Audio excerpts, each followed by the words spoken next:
My name is David Chen. I'm 42 years old, and I'm going to tell you about the day my world ended. November 3rd, 2020.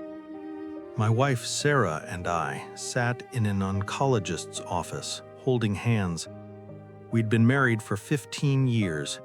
We had 2 kids, Emma, age 12, and Noah, age 9. Sarah was 39 years old, a kindergarten teacher who loved her students like they were her own children. She'd found a lump 3 weeks earlier. We told ourselves it was nothing, just a cyst. Women get them all the time. But the doctor's face when he walked in told us everything before he spoke. "I'm so sorry," he said. "It's stage 4 breast cancer. It's already spread to her lymph nodes and bones."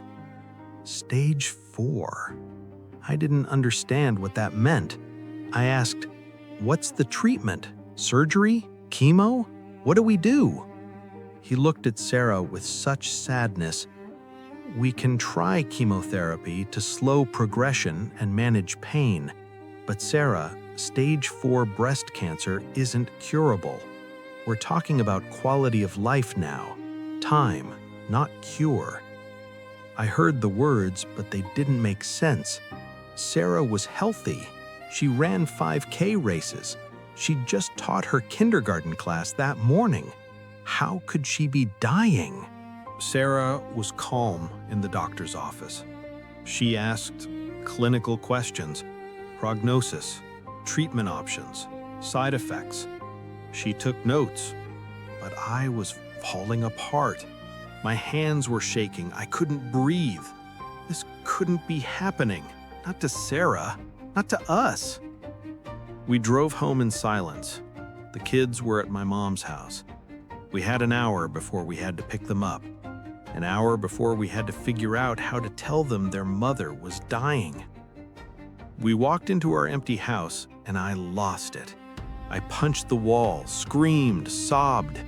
"This isn't fair. You're 39. We have kids. We have plans. We were going to grow old together." Sarah just stood there, tears running down her face, watching me break. Then she said something that stopped me cold. "David, I need you to be strong. Not for me, for Emma and Noah. They're going to watch how we handle this, and they need to see that even in the worst moment of our lives, we don't lose hope, we don't lose faith, we don't lose each other." I looked at her, this woman who'd just been handed a death sentence, and she was worried about being strong for our kids. That was Sarah, always thinking of everyone else first. We started chemo immediately, aggressive treatment. Sarah lost her beautiful long black hair within 3 weeks. She was so sick. The nausea was constant. She'd lose 15 pounds, gain it back on steroids, lose it again. Our bedroom became a hospital room. Medications everywhere, appointment cards, symptom journals. Emma and Noah tried to be brave. Emma would brush Sarah's wigs. Noah would draw her pictures to cheer her up. But I could see the fear in their eyes. They were watching their mom disappear. I quit my job as an architect to be Sarah's full-time caregiver. My mom moved in to help with the kids.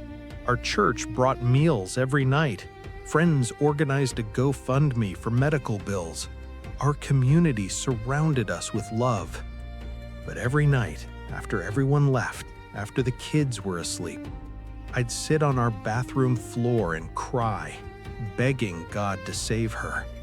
"Please, please, we need her. The kids need their mom. I need my wife. Please don't take her. Take me instead. Just don't take her." 6 months of chemo. The cancer didn't stop. It was spreading, faster than the doctors expected. Through it all, Sarah never complained, never asked why me, never got angry at God. She'd sit in our backyard garden, the one she'd planted years ago, and pray. I'd watch her through the window, bald from chemo, thin as a rail, sitting among her flowers with her Bible open. One day I asked her, "How are you not angry?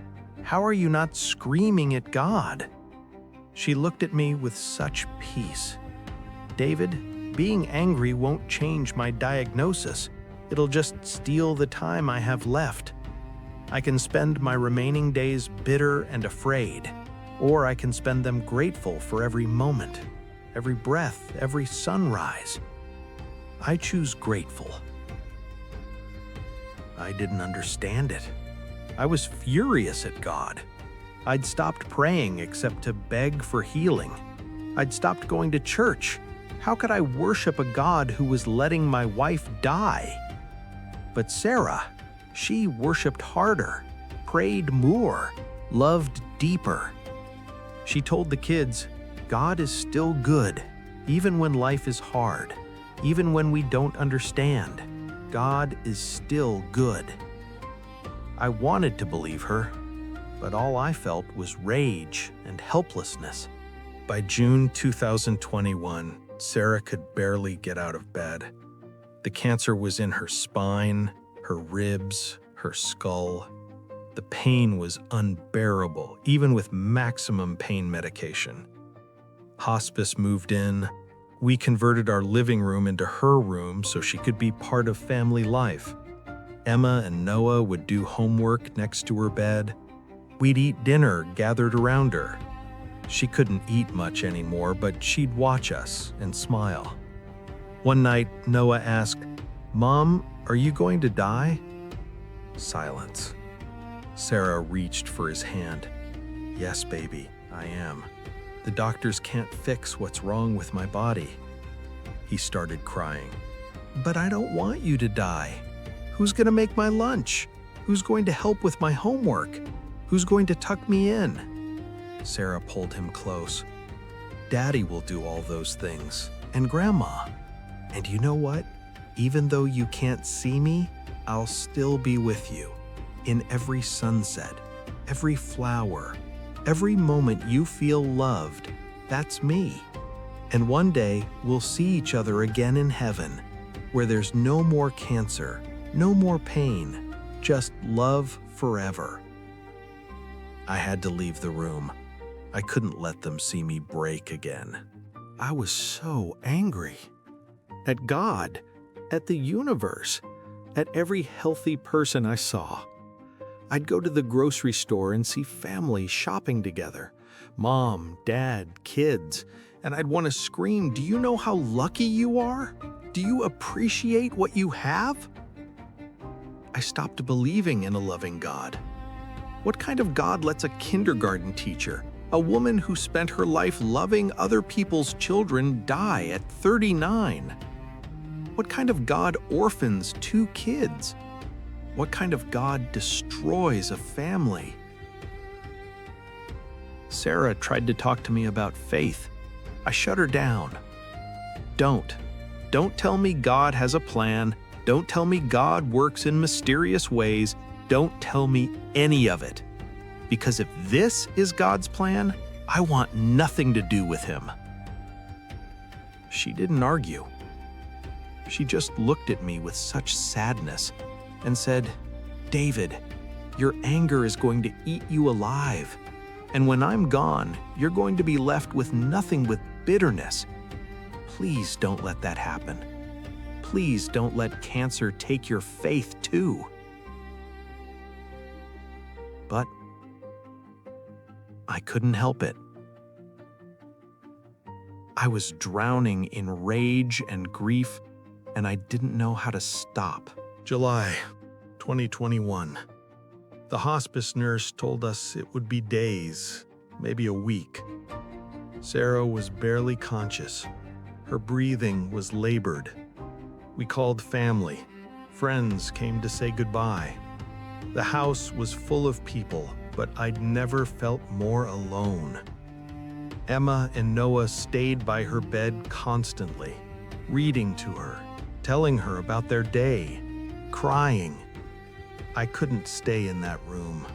I'd sit in the backyard in Sarah's garden and I'd yell at God. Where are you? Where are the miracles? Where's the healing? You could save her with one word, one thought. Why won't you? Silence. Just birds and wind and the smell of Sarah's roses. No answer, no lightning bolt, no miracle. On July 18th, the nurse said, "It's time to say goodbye. She can still hear you." I didn't want to say goodbye. Saying goodbye meant accepting she was leaving, meant admitting God wasn't going to save her, meant facing a future without her. But Emma and Noah needed me to be strong, so I walked into that room, sat beside my dying wife, and tried to figure out how to let her go. Sarah's eyes opened, just barely. She looked at me, at Emma, at Noah. We were all three sitting on her bed, holding her hands. She could barely speak. Her voice was a whisper. But what she said next destroyed me. "David, I need to tell you something." I leaned in close. "What, baby? What do you need?" She took a painful breath. "I prayed a prayer months ago." Another breath. "I asked God, don't let me waste this cancer." I didn't understand. "What do you mean, don't waste it?" Tears ran down her thin face.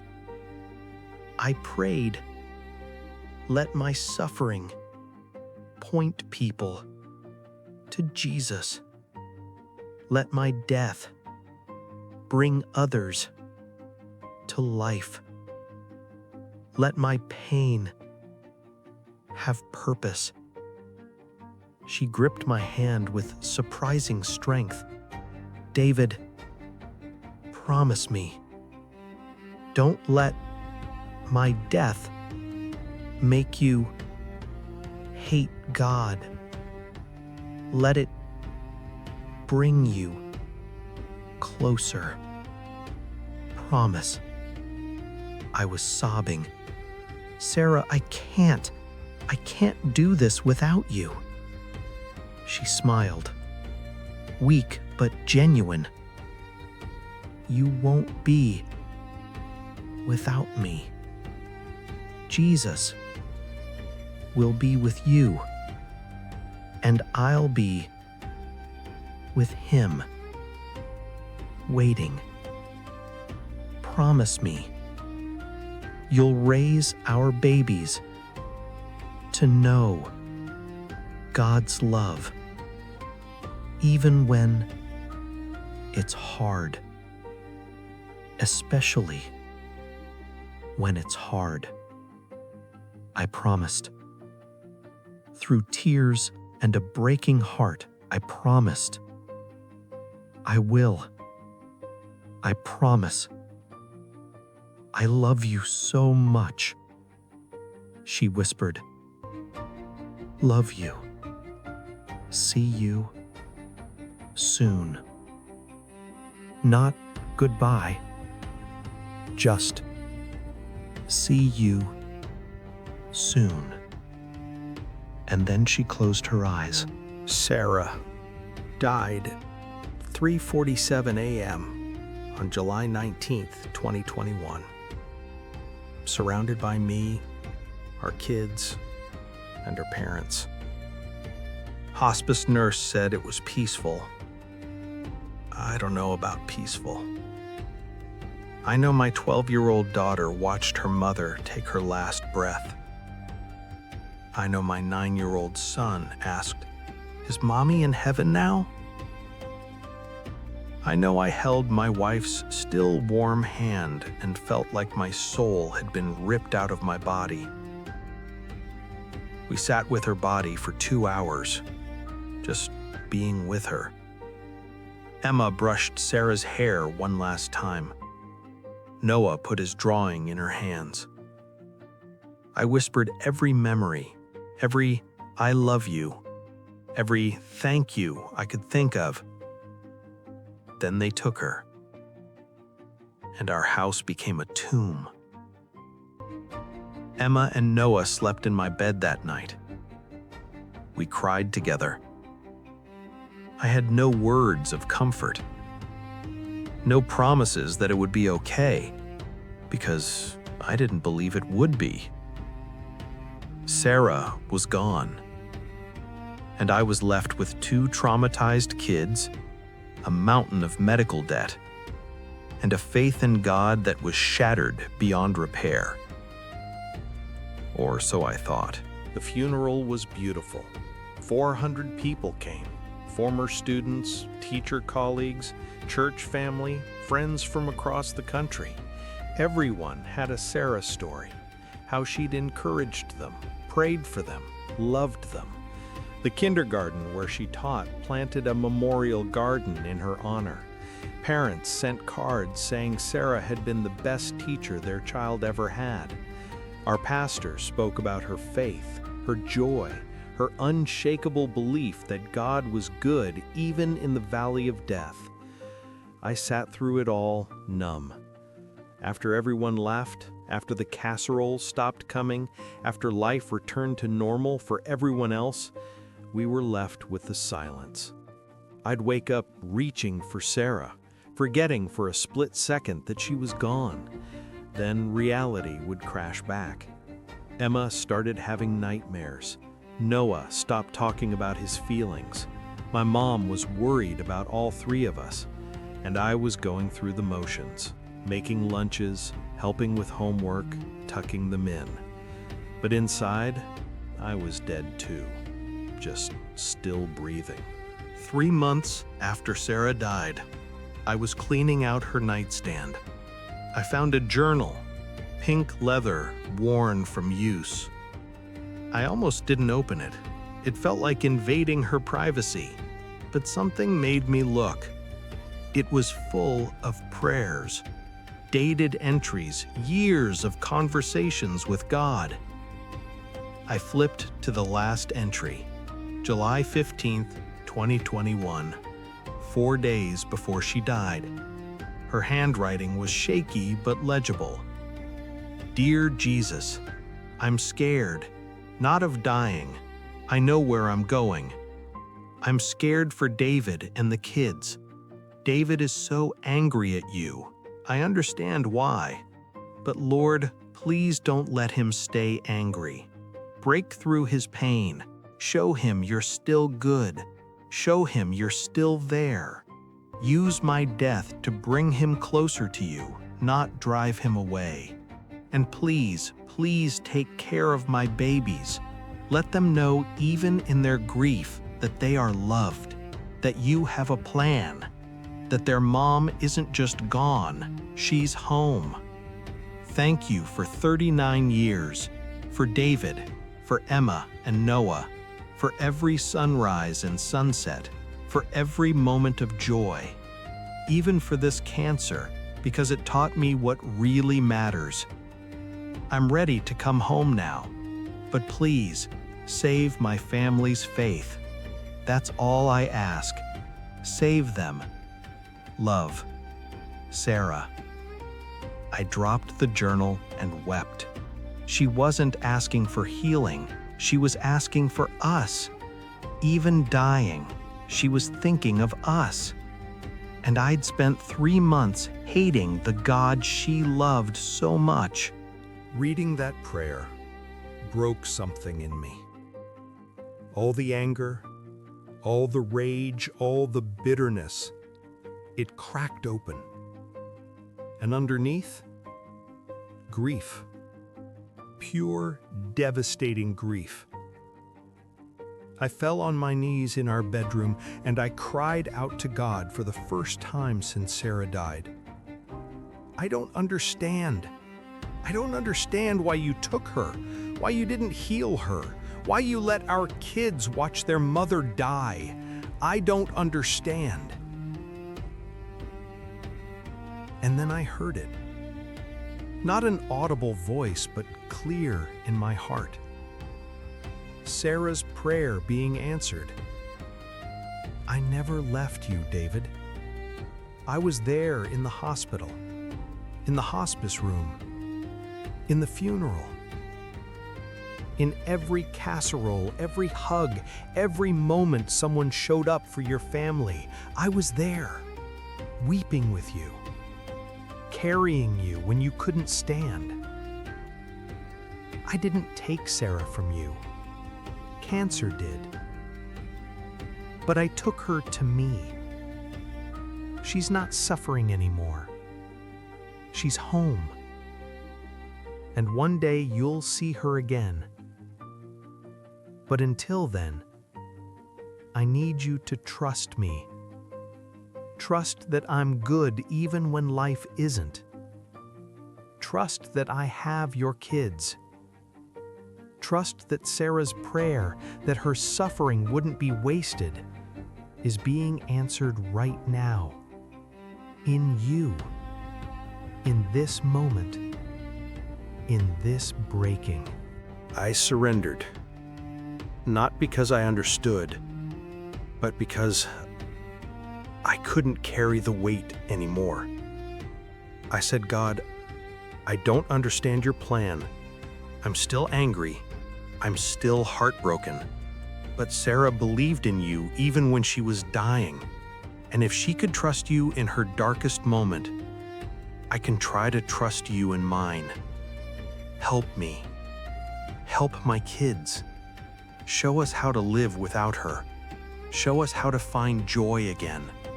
Show us how to honor her memory by not giving up on faith. I can't do this alone. So if you're really there, if you really care, I need you to show up. Not with answers, but with presence. Just be with us. And he was. I can't explain it, but that night, for the first time in months, I slept. Not because the pain was gone, but because I wasn't carrying it alone anymore. The next morning, Noah came to me and said, Daddy, I had a dream about Mommy. She was in a garden full of flowers and she was smiling, and she told me to tell you she's okay, and we're going to be okay too. I held my son and cried, and I believed him, because Sarah had always loved gardens, and God was answering her prayer. He was saving our faith. Healing didn't happen overnight. It's been 3 years now. Emma is 15. Noah is 12. We still miss Sarah every single day. We celebrate her birthday. We visit her grave. We talk about her constantly. But we're not just surviving anymore. We're living. Emma wants to be a teacher like her mom. Noah volunteers at the hospital where Sarah received treatment. I started a grief support group at our church for people who've lost spouses. And I share Sarah's story, how even facing death, she prayed for others, how her faith never wavered, how she asked God to use her suffering for His glory. And I've seen it happen. People come to that support group broken, and they meet Jesus in their grief. They find hope in their darkest moments. They discover that faith doesn't mean you don't hurt. It means you don't hurt alone. Sarah's prayer, "Don't let me waste this cancer," has been answered hundreds of times over. Her death pointed people to Jesus. Her suffering brought others to life. Her pain had purpose, just like she prayed. Last week, a woman came to our grief group. She'd just lost her husband to cancer. She was exactly where I was 3 years ago, angry, broken, hating God. I sat with her and I told her Sarah's story, about the prayer, about the journal, about how God met me in my anger and showed me He was still good even when life wasn't. She cried. She said, I want that kind of faith. How do I get there? And I told her the truth. You don't manufacture it. You surrender to it.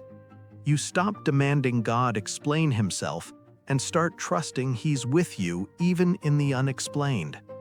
You let your grief drive you to God, not away from him. And you honor your spouse's memory by choosing faith over bitterness. Sarah taught me that, not through her words, through her life, through her death, through her prayer that broke me and saved me at the same time. If you're watching this and you've lost someone you love, hear me. Your person wouldn't want you to lose your faith too. They wouldn't want their death to be the thing that destroys you. Sarah's last prayer was for me and our kids to know God's love even when it's hard, especially when it's hard. I'm living that prayer now, and so can you. God is still good, even in the valley of death, even in the grief, even in the unanswered questions. He's still good, and he's still with you. That's Sarah's legacy. That's the prayer that broke me. That's the truth that saved me. God is good, and love, the kind of love Sarah showed, the kind of love Jesus gives, never dies. It just goes home first and waits for us to follow. Sarah's waiting, and until I see her again, I'm going to live the kind of faith she died believing, the kind that trusts God even when it hurts, especially when it hurts. That's her gift to me, and now I'm giving it to you.